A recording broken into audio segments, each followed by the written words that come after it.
The cameras flashed. The crowd froze. And just like that, Hollywood had a new obsession. Right, a secret kept for months. Exactly. Yeah. Exposed not by a paparazzi lens, but by the very artificial intelligence meant to fake it. Zendaya finally shims the ring. It's official. It is wild. Welcome to Starscope Report. Join Jordan and Jamie as they uncover Hollywood drama, music industry shakeups, and viral influencer scandals. From red carpet surprises to social media controversies, we dive deep into the stories behind the fame. And today's story really just perfectly captures the unprecedented chaos of modern celebrity culture. It really does.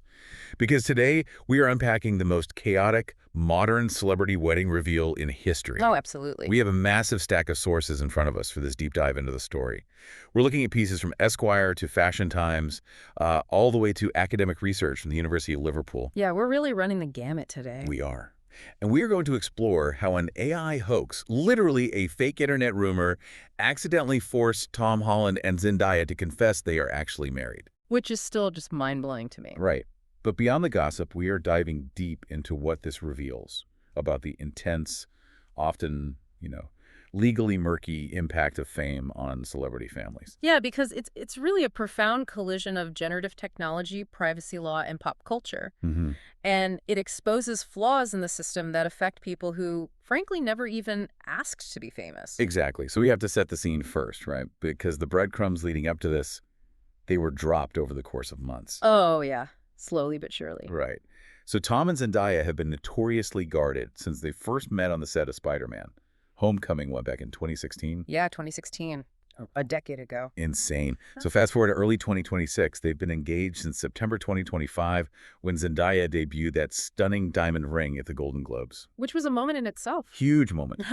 Then in February, she's spotted in Beverly Hills wearing a simple gold band instead. Just a simple band. Yeah.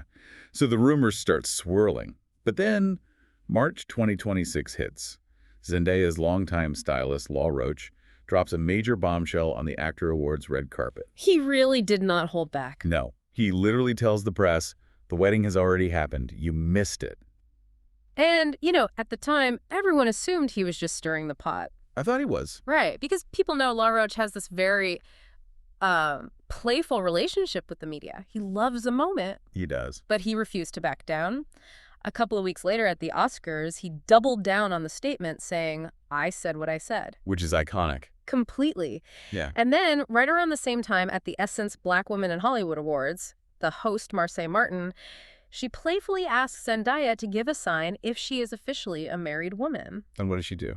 Zendaya actually flashes the gold band to the room. Oh my gosh. The crowd just went wild. All right, but even with all of those clues, the public still wasn't, completely sure. No, not at all. It felt like an inside joke we weren't fully in on. Like, the breadcrumbs were there, but nobody had the actual receipts until the internet broke.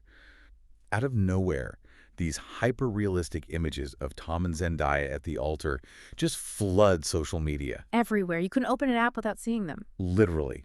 And, we're talking stunningly realistic photos. Zendaya in this beautiful, flowing veil. Gorgeous. Tom in a sharp suit standing right in front of a priest exchanging vows. People lost their minds. Completely. The internet took it as undeniable proof. The only problem, they were completely generated by AI. And we really, we need to pause and talk about the mechanism behind those images. Yeah, let's get into that. Because this isn't your, 2010 era clumsy Photoshop. We are dealing with advanced generative diffusion models now. Right. The technology is just on another level. It is. These AI systems have ingested millions of images of Tom and Zendaya from every conceivable angle. Red carpets, movies, interviews. Everything. Exactly. So the software perfectly mapped their facial geometry. It understood how the ambient lighting of a church would reflect off Zendaya's skin texture. Wow. It accurately generated the chaotic folding of the fabric in her veil. It bypasses the critical thinking part of our brains because our eyes are telling us the physics of this image are real. That is terrifying when you put it like that. It really is. Because it created this bizarre, surreal, real-world fallout. Zendaya actually had to go on Jimmy Kimmel Live. Yeah. While promoting her new film, the drama. Oh, I saw that interview. Right. To explain the absolute madness of her daily life. She talked about how strangers were literally stopping her on the street, practically in tears, to congratulate her on these gorgeous wedding photos. Well, she didn't even know. Exactly. And she is standing there having to tell them, babe, they're AI. They're not real. And she even handled it with her trademark humor, too. She always does. She shared an edited video where she put Tom's face over her co-star Robert Pattinson's face from her new movie, joking, "That was real footage, I was there." I love that. But beneath the grace and the jokes, there was genuine emotional collateral damage. Yeah.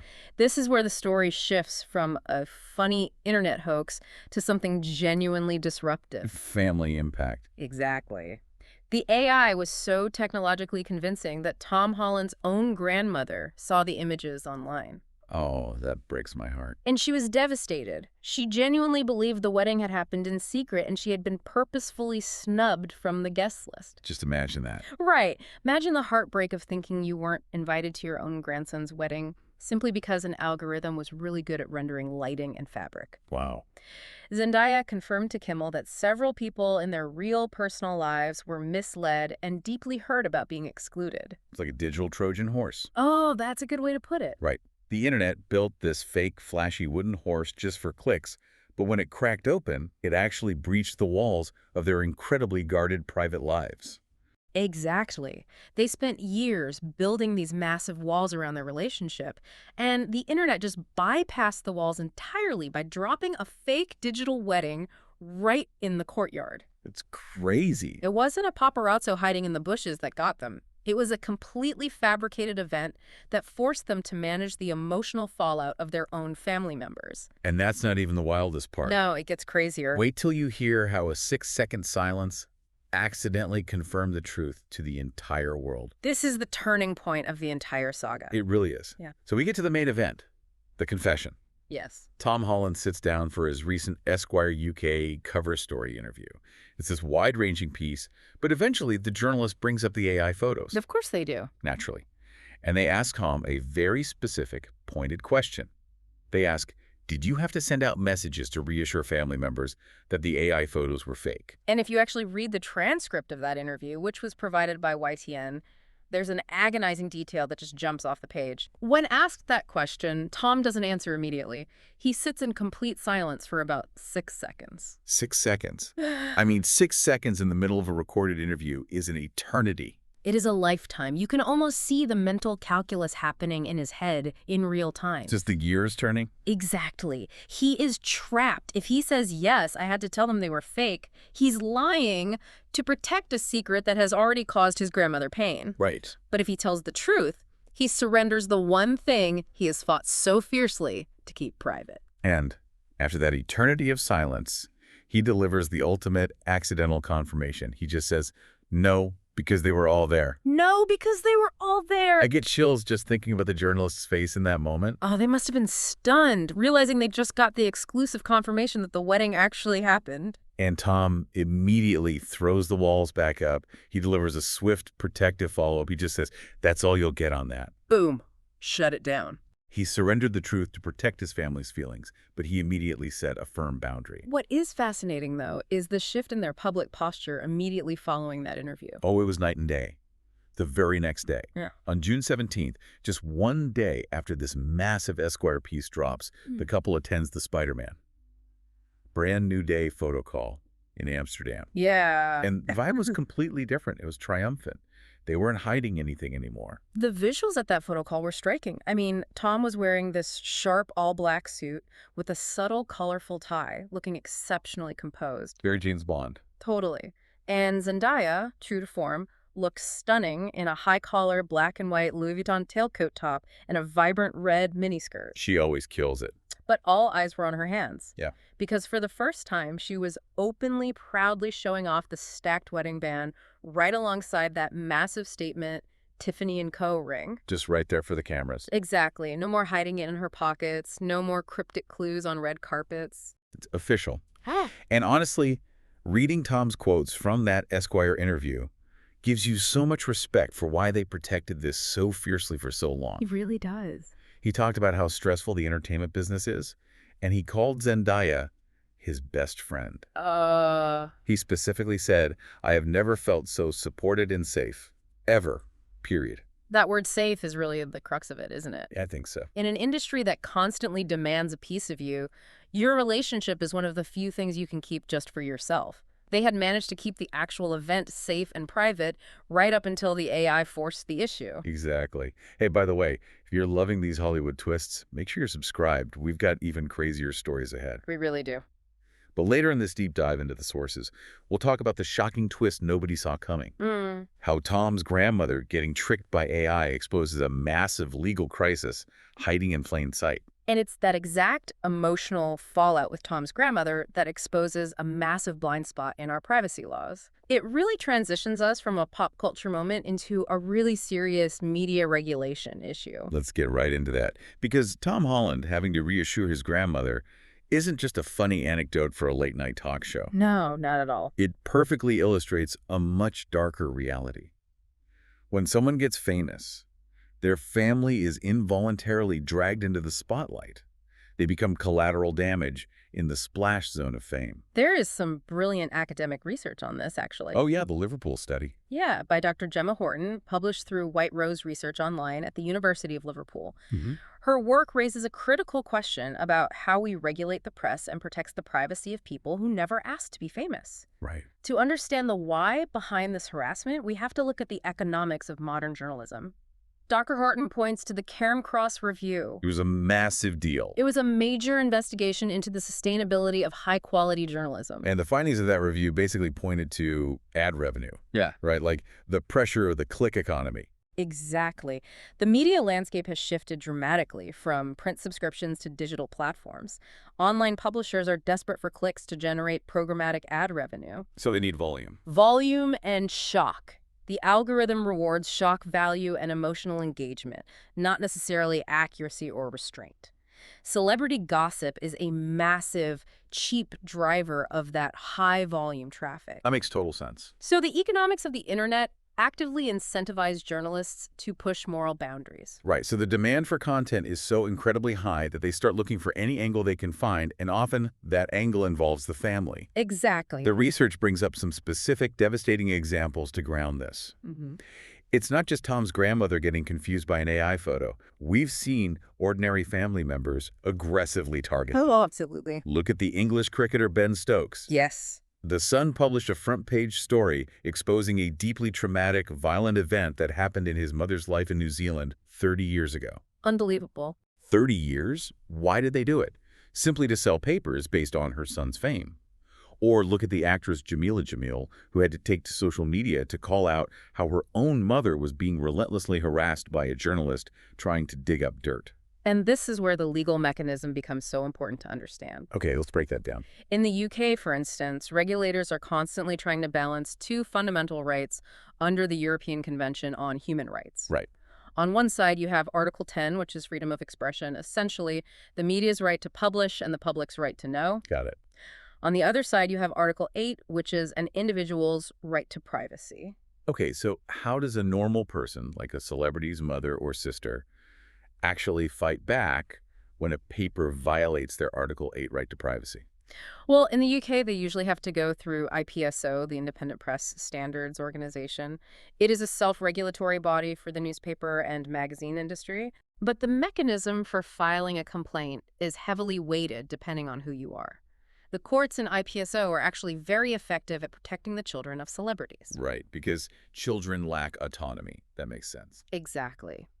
The burden of proof to show that a child deserves privacy is very low. There are famous precedent-setting cases. Like the Weller case. Yes, the Weller case, where musician Paul Weller successfully sued after unpixelated photos of his children were published.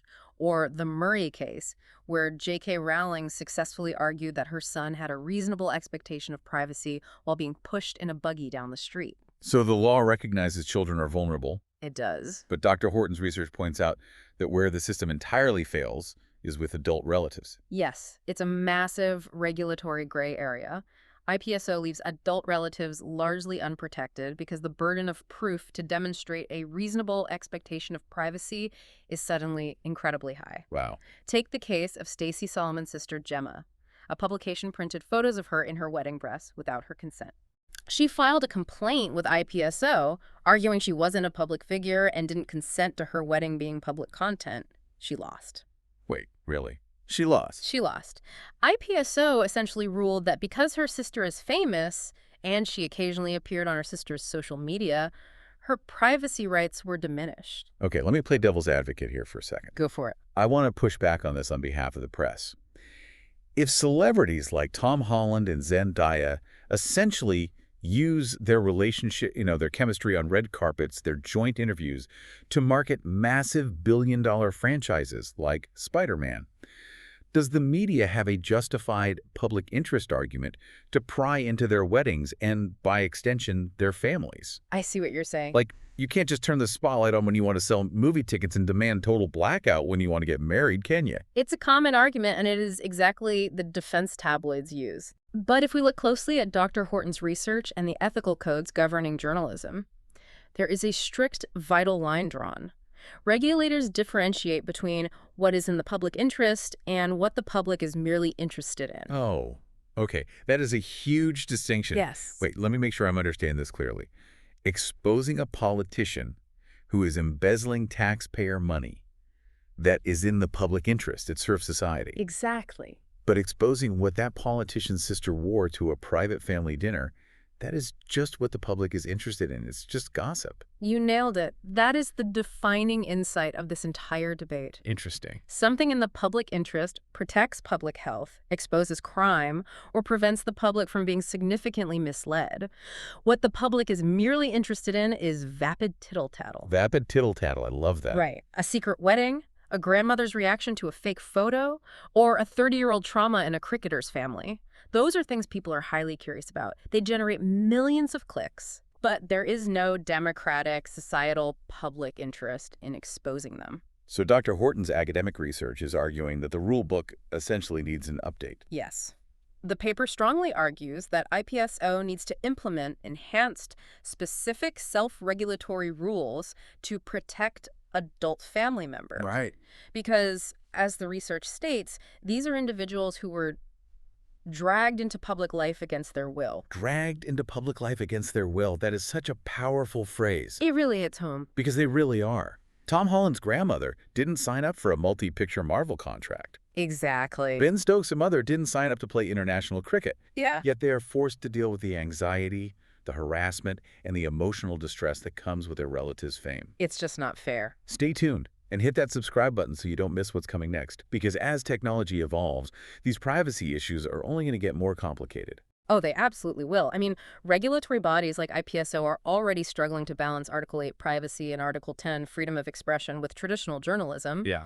When you add generative AI into the mixed technology that can convincingly fake reality in seconds, the entire regulatory system is just completely overwhelmed. Which brings me to a final chilling thought for you, the listener, to mull over as we wrap up this deep dive into the sources. Yeah. If an artificially generated image, a fake photo, can create so much real-world distress that it forces a highly guarded celebrity to surrender their privacy just to protect their family's feelings, what happens next? That is the big question. Are we entering an era where AI can be weaponized by the press or even just by malicious actors online to fabricate scandals so convincing, so emotionally damaging that celebrities are left with no choice but to expose their real, closely guarded private lives just to set the record straight? It's a terrifying thought. The digital Trojan horse might just be the new paparazzi, and the walls are coming down. You've been listening to Starscope Report, where Jordan and Jamie uncover the stories shaping Hollywood, music, and pop culture. Thanks for tuning in, and don't forget to subscribe for more stories that keep the stars shining.